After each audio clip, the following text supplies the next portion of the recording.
So now we're facing one of the air vents of the game. Actually, the air One of vents... the biggest- cleanest air vents in the history of games. Yeah, the air vents are definitely the cleanest air vents in the history of games. That's true. And also, this was probably one of the biggest challenges with the lockers. with the lockers of the entire game of Deus Ex Human Revolution. Like, you would think it would be like AI or hacking or how to make like a story as complex as the one that Mary pulled off or whatever, but no. The air vents. It was the air vents doors. And they had to be perfect because they're all over the place. All over the place. The thing is that when you design something like that, and there's a door that needs to open, and you want to make sure that, and especially the air vents, because we would hide them so much, like put crates in front of them or put all sorts of crap in front of them. The way that they open, you want to make sure that it's not going to obstruct these things or obstruct AI or whatever. But at the same time, wanting it to open in a fairly credible way, you know. So we had them that would kind of slide in a spaceship way, like on the side, like you know, like which was like whatever. And eventually, what happened is our lead, Philippe Desrosiers, our lead modeler, which is also has studied engineering and drafting, design, all sorts of things like that. So he's really competent with mechanisms and figuring out how things work.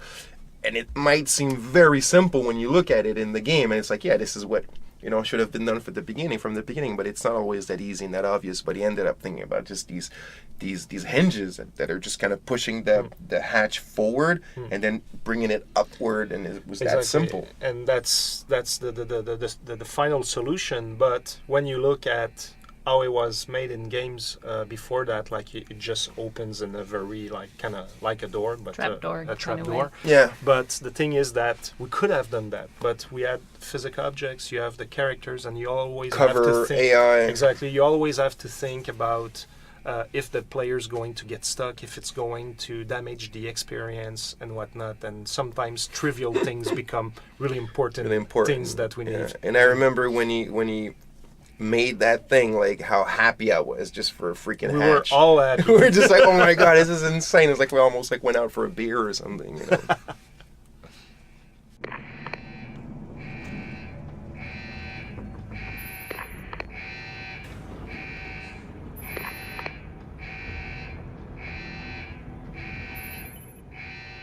Here we're close to the turret, which is one of the robotic enemy that we have in the game. It's the first time we see it in the game as well. Yeah, I think we so. see one that's broken before in But that level, but that's the working first one. real working one, yeah. And one of the things we always said is we wanted to build a world that it's systemic, where all the systems can interact with each other in a very natural way.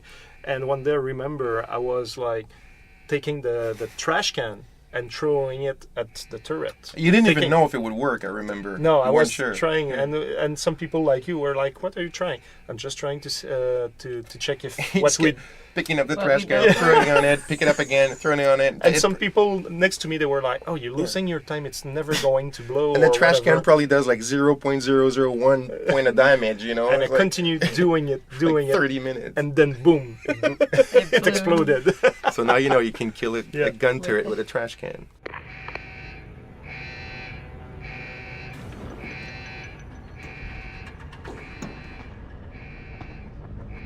Here, another cutscene where Jensen's going to interact with a potential enemy. And I remember having discussion with Jesse Sweet, our cinematic director back in the day, because the constraint I gave him is that I didn't want Jensen in any cutscene with a gun, because we don't know what the player's going to have. And for me, it was really important that the cutscenes were keeping the character that you were building consistent with when we were going into those moments. So for him, it was a real challenge to still have Jensen look badass, and then but not using a gun. And that's why in this one we see with the hacker is that Jensen pulls out his blade from his arm. So it was a way to compensate for the lack of gun.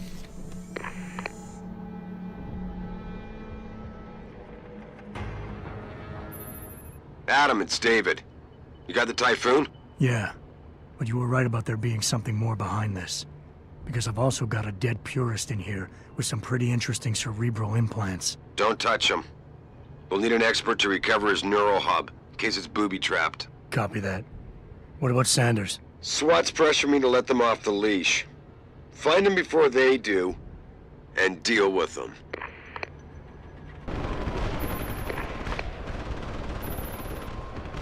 So here in manufacturing plant, we get close to the bridge where we have the police forces that are fighting the Purity First. Storming the plant. Terrorists, they are storming the plant.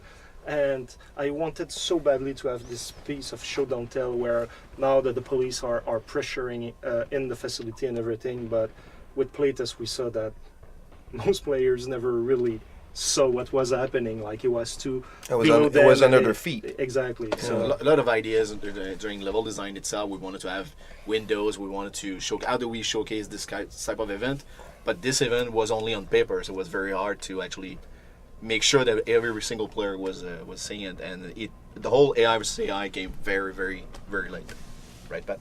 Yeah, like the AI programmer will probably have a different story to that, but you needed to have a faction system when you need to turn like enemies or NPC, they were neutral and they have to know who they are neutral to and who they can attack.